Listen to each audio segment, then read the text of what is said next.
He's fucking sick. He's good, and I think he brings a whole new challenge that I've not really had before. The same that I have with him. He's just like, his style is different to a lot of heavyweights. He moves really well. Yeah. He's nimble.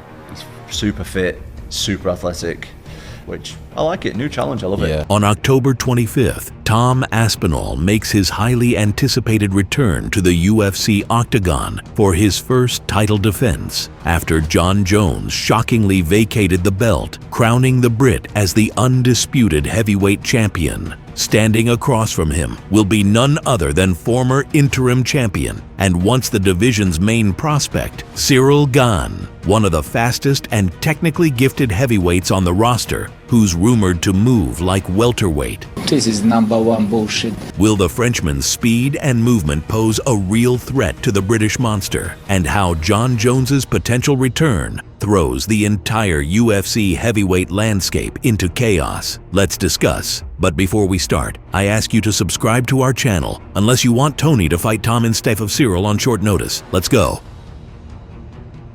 Let's start with the Frenchman. The 35-year-old Bon Gamin made his UFC debut back in 2019, storming onto the heavyweight scene with unorthodox style and precision. A lifelong Muay Thai specialist, Gane wasted no time showcasing his elite striking arsenal inside the octagon, piecing together an impressive streak of dominant performances. Along with his slick footwork, speed, and serious knockout power, the Frenchman also surprised fans with solid grappling and submission skills, earning him the label of a future world champion almost overnight. In just 2 short years, Ciryl put together a phenomenal run and earned his shot at UFC gold, dismantling poor Derek Lewis so thoroughly that the entire MMA world stood in stunned silence.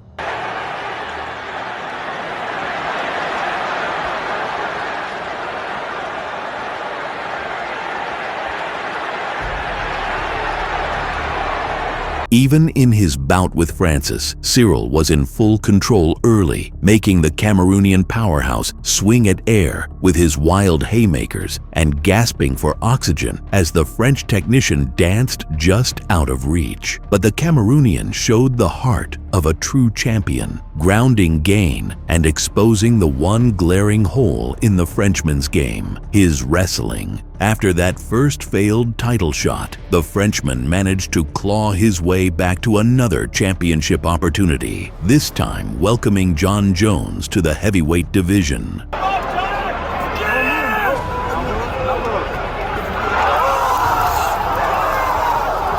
To this day, that fight must haunt Gane's dreams. The Frenchman himself admitted he had never felt so helpless inside the cage, a humbling experience against one of the greatest fighters to ever do it. I guess what's the most disappointing part for you? I mean, you didn't get to strike a whole lot, or, you know, the defensive wrestling. What's most disappointing for you? For everything. Yes, I don't know what you're arguing about here. I don't even know how we're in this conversation. The Frenchman managed to bounce back from the loss to Jones and even put together a small winning streak, though his controversial victory over Volkov left many fans unconvinced. Even Gane himself wasn't satisfied with that performance. Were you confident that you had done enough? Because even the broadcast team seemed shocked at your reaction when you walked out. They thought you disagreed with the judges. Yeah, this is for me. Like, no, I was frustrated about my fight because of this. I was frustrated because I started my training in July, like for this fight.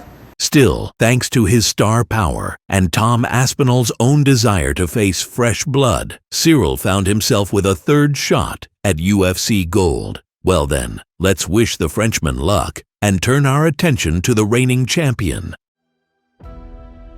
At 32 years old, this British fighter can rightfully be called the toughest and most dangerous man on planet Earth, especially now that the great and terrifying Jon Jones vacated his belt rather than face Tom.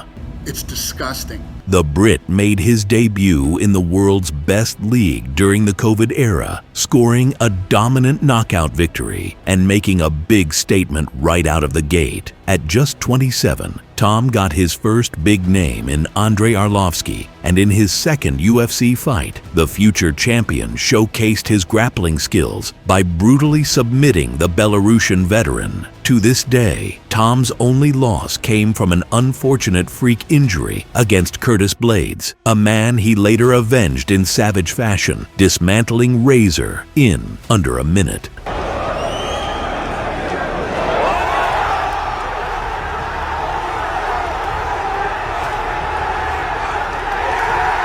Dominant first-round finishes over Sergey Pavlovich and Alexander Volkov left fight fans in absolute shock. No one had ever shown such a killer instinct in the heavyweight division before, not even Francis Ngannou. No way. No way. Why not? Because With unbelievable speed, timing, footwork, and elite all-around skills, it's hard to blame John Jones for walking away. That move probably saved his flawless legacy and long-term health.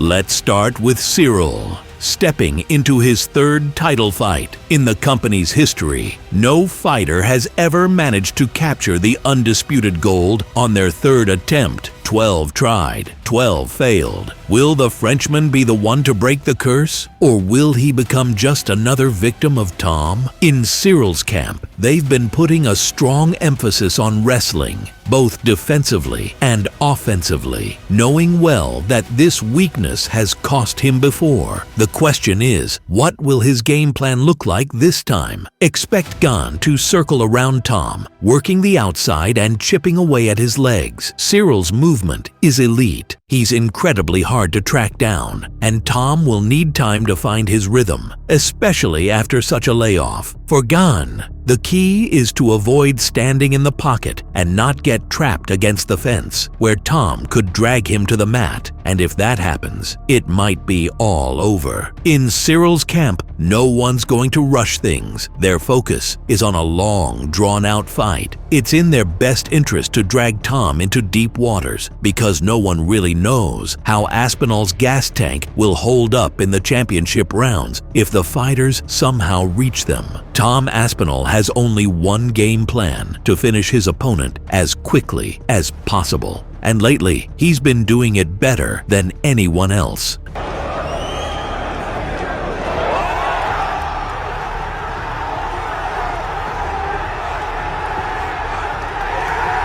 The Brit said he respects Gane's skills, but is fully focused on victory without underestimating him, which means Aspinall is unlikely to play at Gane's preferred range. At the first sign of danger, he'll probably take the fight to the ground. For example, if Gane carelessly throws a middle kick or a teep, Aspinall arguably has the most effective 1-2 in modern MMA, and anyone who gets caught by his right hand usually goes to sleep.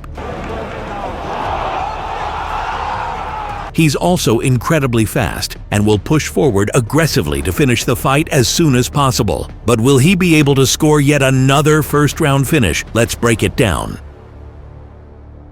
By the odds, Gane is a huge underdog, maybe even too much considering his age and credentials. But the bookie's logic is simple. Ciryl hasn't been active, nor is he evolving as a fighter. He's been focusing on other things. And can he really prepare for a killer like Tom? One mistake against whom could be fatal. Before the Volkov fight, I would have said Gane had the tools to survive the early rounds, switching stances, throwing kicks, keeping distance, being away from the fence. But his recent performances raise a lot of doubts. I don't think Aspinall will just walk in and instantly demolish Gane like he did to Sergey or Curtis. The Frenchman will likely work very carefully at range, and I think he can at least survive the first round. I'd like to say this fight will be competitive, but there aren't many arguments in Gane's favor. The Thai clinch is dangerous against the Brit, as you can't forget about his takedowns, and even kicks need to be thrown very cautiously. Tom's wrestling is always a threat. From a boxing perspective, I give the edge to Tom. He trains with very high-level partners like Rico, and I don't see the current opponent Gane posing a tricky puzzle for him. My bet is the fight will go into the second round, something Tom rarely allows. I might even dare say Ciryl could survive and fight through 2 rounds, but that's risky. I can't really picture him getting back up from under Tom, and wrestling will definitely be involved. Tom Aspinall isn't Bilal, who wanted to show off Canelo hands, nor Strickland trying to feel Pereira out. He has an extremely high fight IQ, minimizes damage, and aims to finish fights as quickly as possible. So my prediction is either Tom catches Gane on the feet and finishes him on the ground, or we see a scenario similar to Bones's fight.